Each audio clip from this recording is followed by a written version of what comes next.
Hi everyone. Hello. Hello. How are you all doing today? Good. Yeah, good. So happy Mother's Day to everyone here. Let me just try something in Tagalog, okay? Is maligayang araw ng mga ina. Wow. Excuse my poor pronunciation. Okay. Yeah, so anyway, my name is Susan Au, and I'm a mother of two young men. They are both working in Australia. They're adults now. And myself, I have been a banker for over 30 years in Hong Kong. And my husband and I are both retired. And now we're doing things that the Lord assigned for us to do now at this stage of our life. I look after my elderly dad. I spend unhurried time in reading God's Word. I love reading, but also the other thing is I'm now one of the group leaders of Bible Study Fellowship, which is BSF.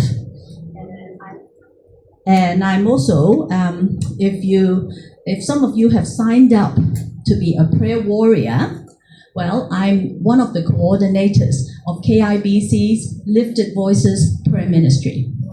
So I'm finding a lot of pleasure in doing these things now. So a few weeks ago, when Carol asked me to speak to this lovely group of ladies here, she said to me, Susan, why don't you pray about it and see what the Lord would lead you to speak to this group of ladies. So I did.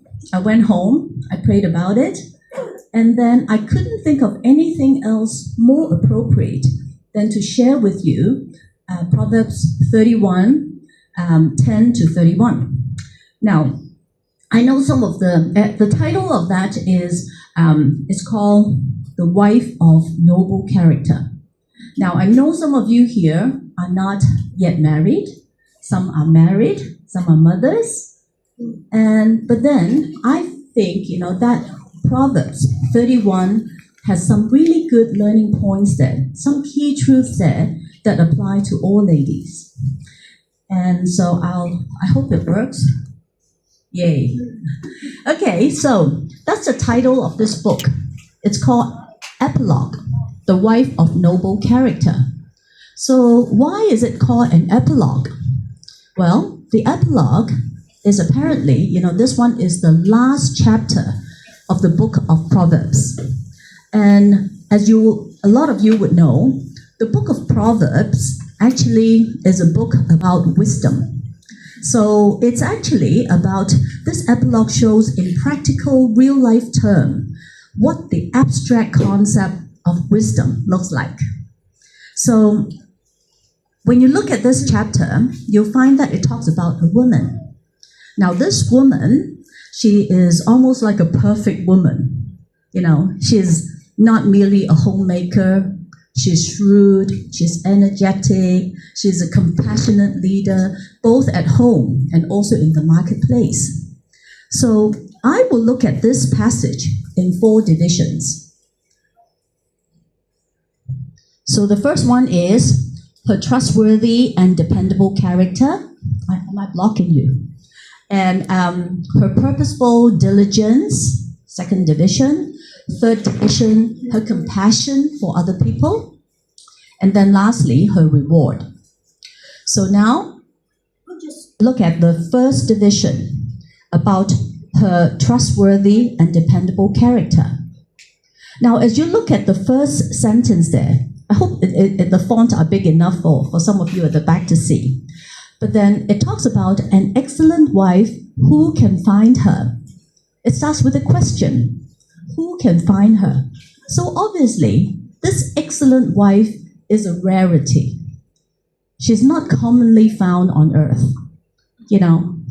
Where can you find her, right? And in fact, with this, you look at the second line is that the heart of her husband trusts in her. He will have no lack of gain. So obviously, this person is a reliable character. Her husband trusts in her. And obviously, she runs her home well, so that's why the husband also trusts in her. And then she actually is an asset, not a liability to her home, right? A blessing to her home. And then when I look at this, it also says, of course, on this last line, there is all the days of her life. Not just sometimes, not just when she feels like it, but all the days of her life. She's a blessing to others. So when I look at this, the immediate question that comes to my mind is, well, how do we become such a dependable, reliable, respectful person, right? So a quick look into the Bible has given me some ideas, and I'd like to share that with you. So, firstly, it's about respect and support. And for this one, I look at Ephesians 5:33. And it says there that the wife must respect her husband. The first part talks about the husband to the wife, but then the second part, it talks about the wife must respect her husband. Now, I'm sure you will all agree with me that being respectful is important, isn't it? Yes, that's right. And so, but sometimes, knowingly or unknowingly, we become disrespectful, Sometimes we do that, right? And what I'd like to do is to throw out some questions, and then we can think along on that. How come, sometimes we are being disrespectful? Well, let me just ask you this question. When you interact with other people or your husband, do you listen without interrupting? And you give them your full attention? And do you interject your opinions even before other people finish the sentence? And then, are you a good listener? Right? Something for us to think about. Sometimes we don't do it deliberately, but when somebody trying to finish off the sentence, and I know the rest of it, then I will just jump in and finish off the sentence for them. Sometimes. Now, another way that we sometimes don't show respect is, do I use my words to speak wisdom and kindness, or do I participate in gossiping, in complaining, or in harsh communication? Because sometimes when we gossip, we're just talking about other people, right? It's okay. I'm not talking about you. I'm talking about other people.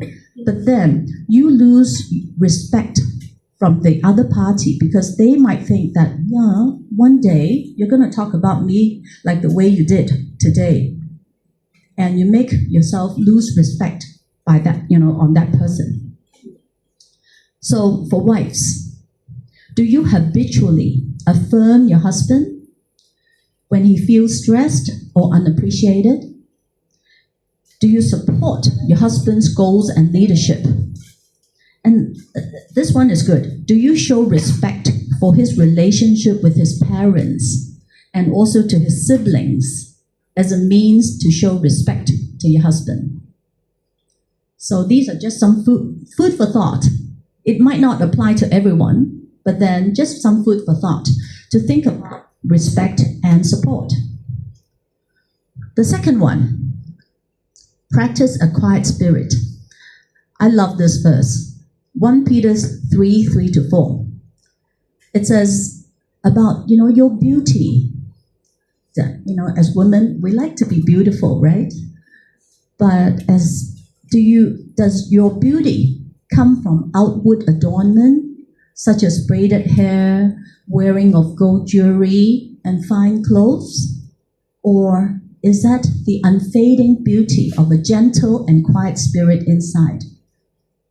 I think this verse tells us that it's nothing wrong to dress nicely, nothing wrong to look tidy and respectful. But then, if we focus too much on our outward appearance and neglect our inner beauty, something is going to be really wrong there, right? The outward appearance, one day we will all grow old, okay? And when we grow old, we can't actually tell other people I'm only 20 years old. No. So we are going to be, people will look at you, your inside, whether you have a beautiful character.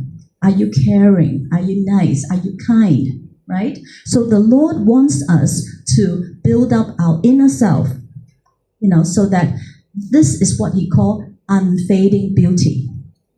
And according to God, He says, this is of great worth in God's sight, right? Because God looks at our heart.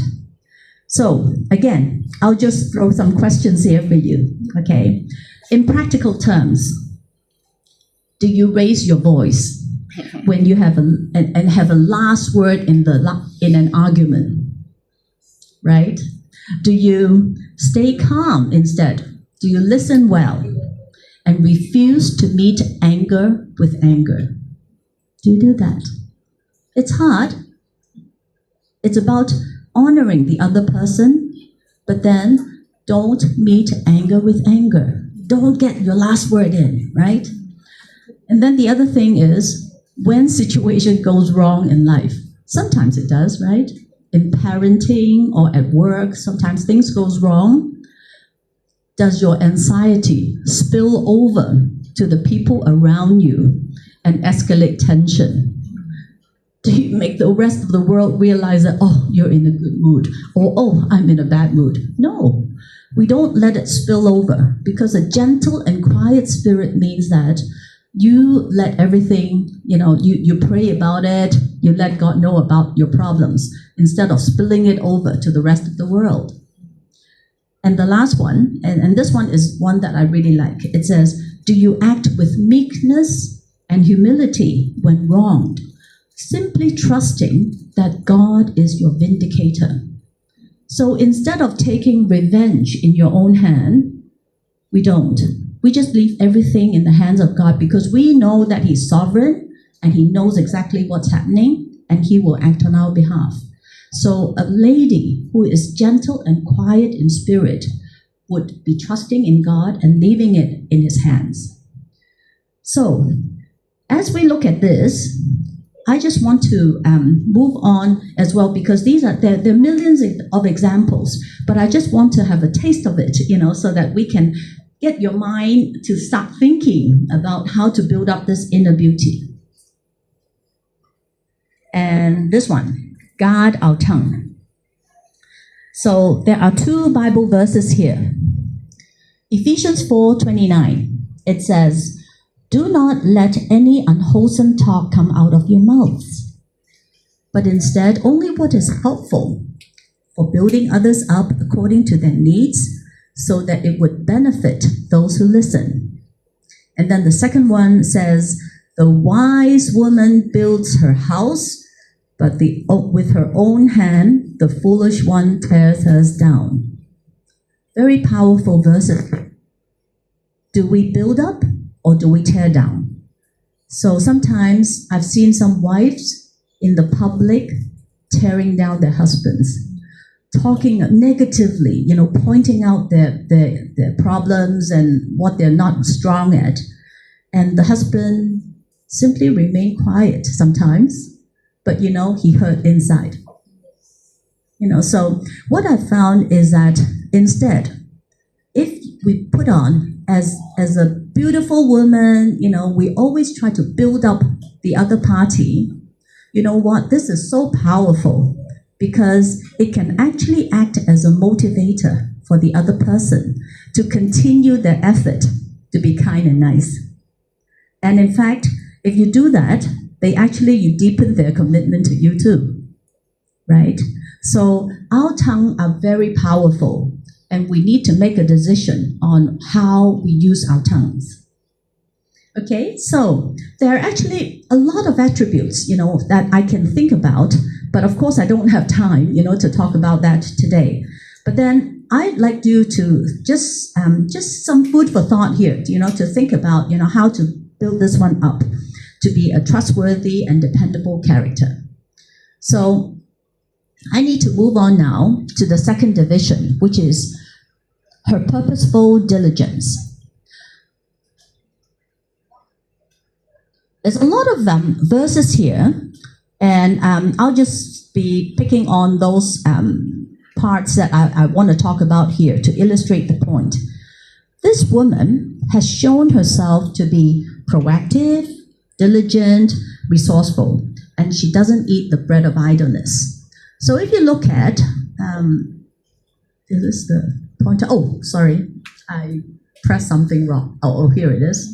Okay, so verse 13, it says, she works with eager hands.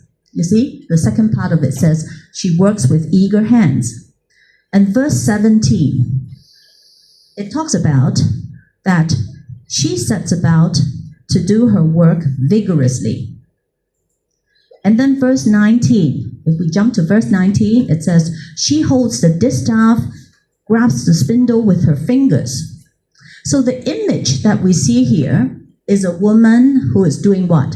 Spinning, right? She's got a distaff on her hand, which probably holds the raw fiber of wool or flax or whatever. And then she's got a spindle on her hand. The spindle would twist and form the fiber into a thread. And that's for making clothes, right? So this is obviously very tedious, but very highly skilled, right? So this woman was doing that. And then why is she doing it? Because she's working very hard to provide for her family and for herself, right? And then you can see that she does it joyfully, right? Very productive. Look at this one. She sets about vigorously, and then on second part of first part of verse 15, she says, she gets up while it is still night, right? And then second part of verse 18 says, her lamp doesn't go out at night. So obviously she wakes up even before the sun rises. And then even when it is dark, she is still working. So what do we see here? She's obviously very diligent, hardworking. Yes, that's right. Very hardworking. Do you see her complaining? Did it say she's complaining and doing grudgingly and being resentful? No, she's doing it very, joyfully, very productive. And why? I think she's doing that because of her love for her family, right? Her love for her husband. She wants to build up her house and not tear it down. Yeah? And then, what about this one? Take a look at this. She, besides doing all that diligently, verse 16 says, she considers a field and she bought it, right? She buys it because out of her earnings, she planted a vineyard. Wow. She didn't spend all the money on putting on nice dresses, right? But then she not only looked after her family, she also had extras that she can invest and prepare for her future, right? So in this case, you see also, verse 18 says, her trading is profitable.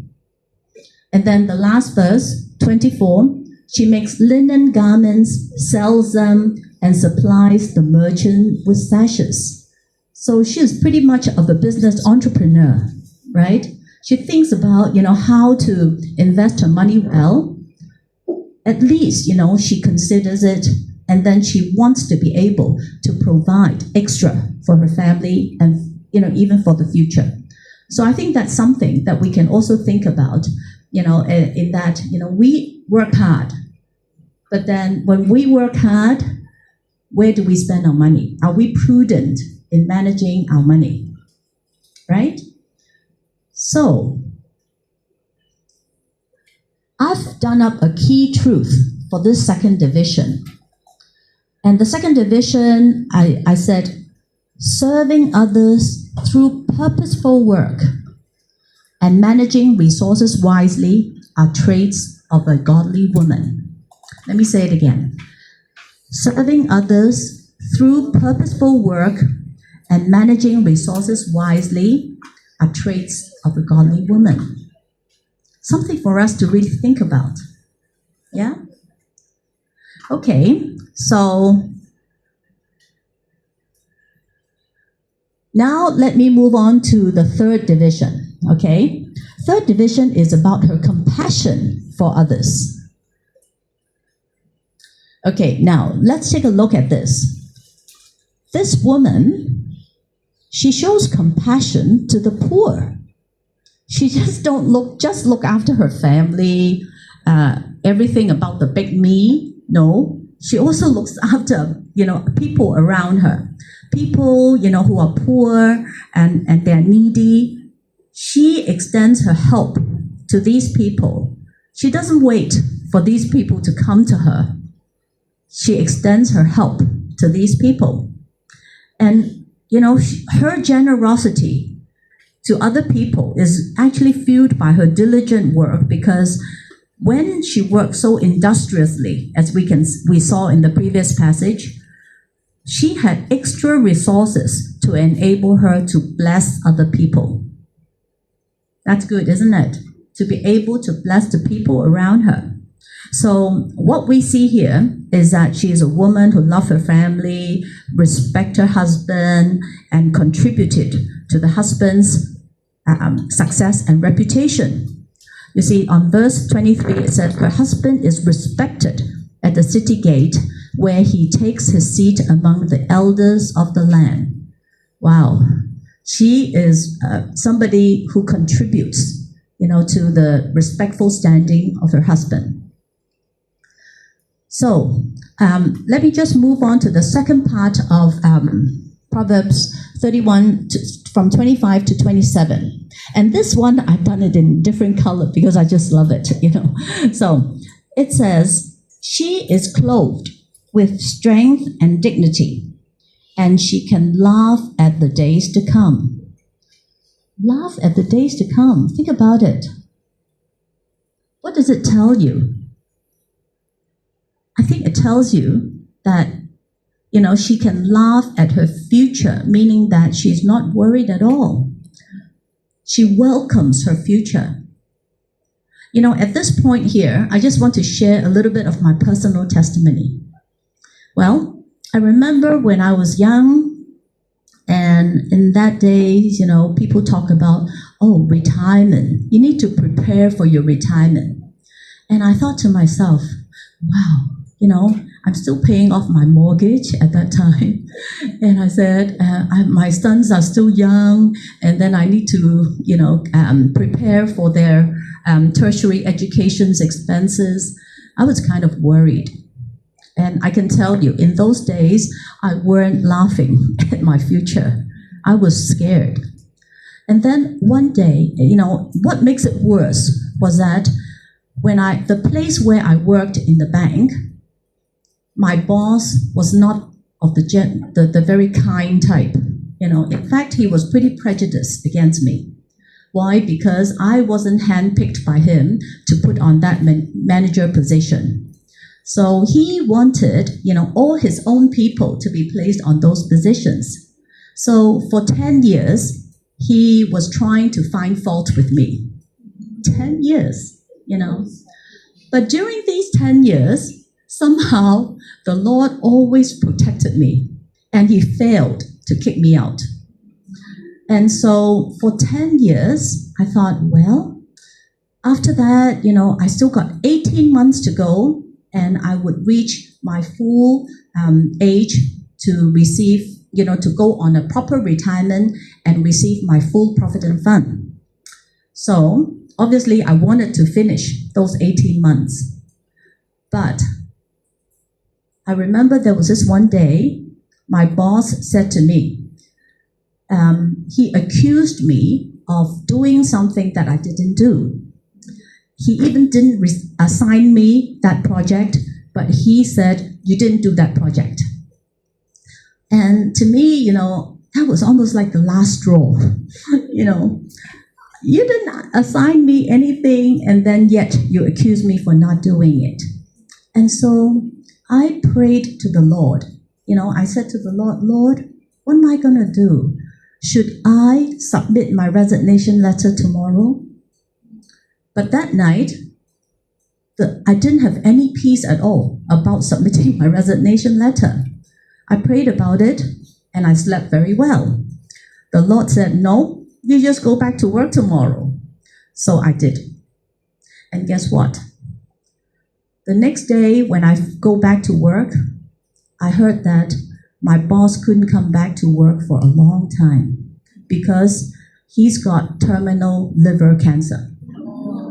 The next day, he found out the next day that he's got terminal cancer. And so the next day, I went back to work as usual and I was shocked to hear that. I mean, I do not rejoice, over the fact that he's got liver cancer. But then I was shocked in the way that the Lord somehow has protected me. And so for the next 15 months, he was away from work. And by the time, he was very lucky, he was able to get somebody who could give him the proper treatment. And so when he came back, I've only got 3 months left in the bank. And he couldn't do a thing on me. So this is how the Lord provided for me and my family. I think God is very powerful. He is much more powerful than we can ever think. I would never have dreamed of praying that my boss will have cancer.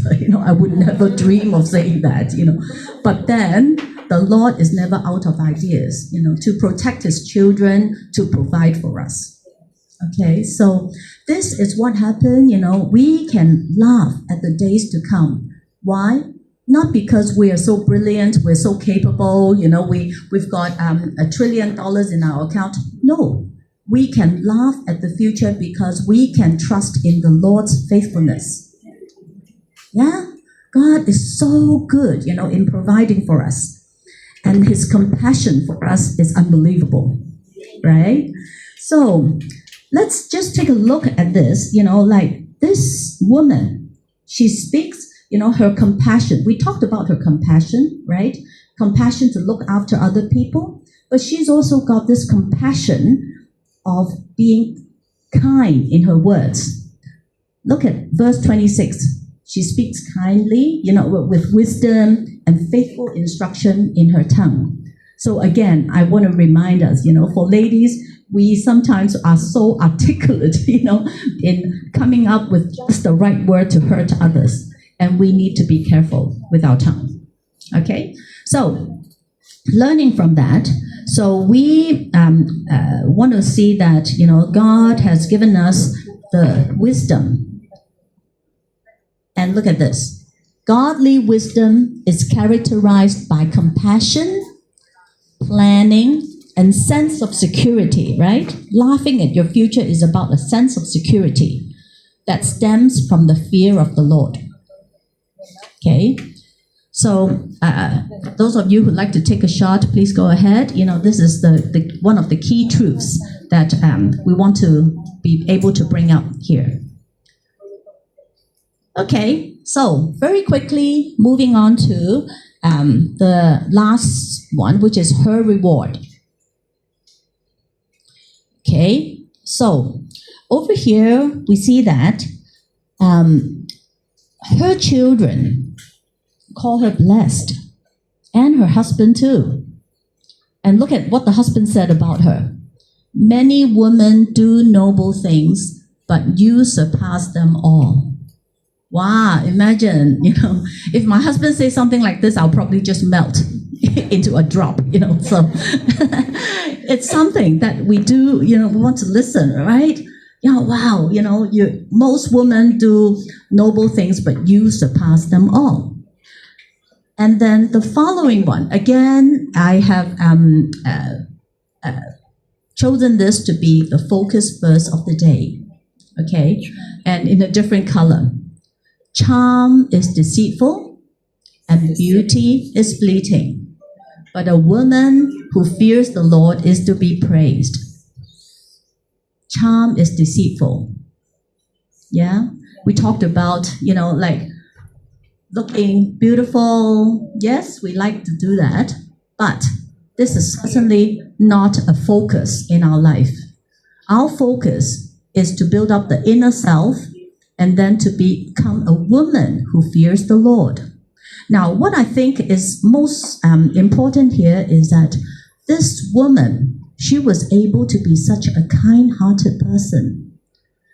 So beautiful, so capable, so intelligent and prudent. And why is she able to do that? That's because of her fear of the Lord. You know, she has a very deep reverence for the Lord. Fear here doesn't mean, oh, I'm scared. You know, not that kind of a fear. The fear here refers to being reverent for the Lord. He is our sovereign God, and He wants us to obey Him, to listen to Him. You know, so this woman is obviously this kind of a fearful, ness of God. Okay, she fears God, and she's able to serve all the people around her. Why? Because of an outflow of her love for the Lord. The Lord has loved her so much that she has extra capacity to love others, and she feels it. And I think, this focus verse is a thematic summary of the entire chapter of Proverbs 31. So I can tell you, if we try to achieve to become this kind of a Proverbs 31 woman by ourselves, do you think we can make it? No, of course not. We can't. It's not possible, because it will just bring out, so much pressure, exhaustion on you, if you try to be this kind of a woman, who always think about others and so on. But then when you have God's love in you, when you know God Himself, it just naturally overflow from your life, and people around you will see it, right? And so when we take a look at this, I think, God is our reservoir of strength that we can always draw upon Him, so that we can fulfill our life duties for our family, for ourselves, for people around us. And so if you ever feel overwhelmed or unsure or anxious, just remember one thing. Jesus said to us in Matthew 11:28, He said, "Come to me, all you who are weary and faint-hearted, and I will give you rest." Right? Jesus gives us the strength, the rest. We can lay our burdens at Him. We can laugh at our future. Why? Because Jesus is going to take it over. The burden is on Him, not on us anymore. So we can enjoy the soul deep rest, including the renewal of our strength, just like this Proverbs 31 woman. Okay? So it's now reflection time. So what I'd like you to do is Marilyn will help me to distribute a questionnaire to you. Okay? You don't need to show other people what it is, but you can read through that, take your time, and then you can answer it honestly. Okay? Don't peek at other people. Look at yourselves only, right? Try to complete that. Okay? It's very easy. I'll give you like 5 minutes to do that. Okay? So take your time. Thank you.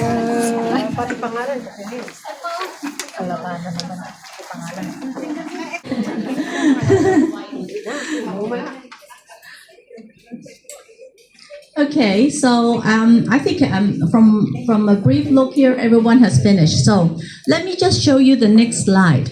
Okay, there's no right or wrong answer, but the first one, just take a look at yourself. Are you mostly A or B or C? Now you might find yourself having like a mix, maybe an AB, maybe an AC, which is fine. We human being, we're not just of three types, okay? So there are, it is possible. But I want you to reflect on this, if you are an A, you're mostly A, you're probably walking already in the footsteps of Proverbs 31 lady. And by balancing hard work with wisdom, kindness, and trust in God, you understand that character is not just about beauty or charm, right? And then it is a lasting foundation for you. Okay, so I don't need you to raise your hand to tell me whether you're an A or B or C. Okay, so keep it to yourself, which is fine.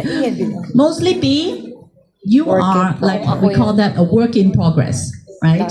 You are still working hard on becoming a Proverbs 31 lady. You have the desire, right, to be diligent and generous, but sometimes you struggle with consistency, which is fine. With not everyone reaches the become A immediately, and you might find a little bit of problem in prioritizing tasks or managing stress. But you should focus your heart on God's strength to handle your daily responsibilities.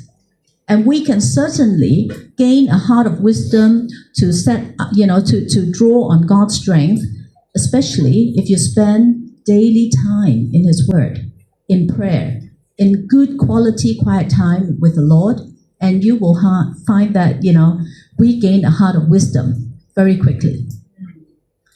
Okay, the last one is time to refocus, So if you find yourself mostly C, it's probably that life pressures are really draining your joy. You don't find a lot of joy, and then your productivity is kind of limited as well. And the Proverbs 31 woman, although she is not perfection, okay, but then by her commitment in serving others with wisdom and dignity, you can start with being consistent, kind action, and you can pray for strength. Okay, so I think for at the end of the day, it is not about us today already a Proverbs 31 woman, but then even though that woman herself is not a superhero, what she is really strong at is that she's got a heart that is surrendered to God. And I think that is the most important thing. If you want to have this kind of wisdom, this kind of strength, we start with surrendering to God and asking Him to transform us daily. Okay, so I hope you have enjoyed doing this, and this brings my sharing to an end. Thank you. Thank you.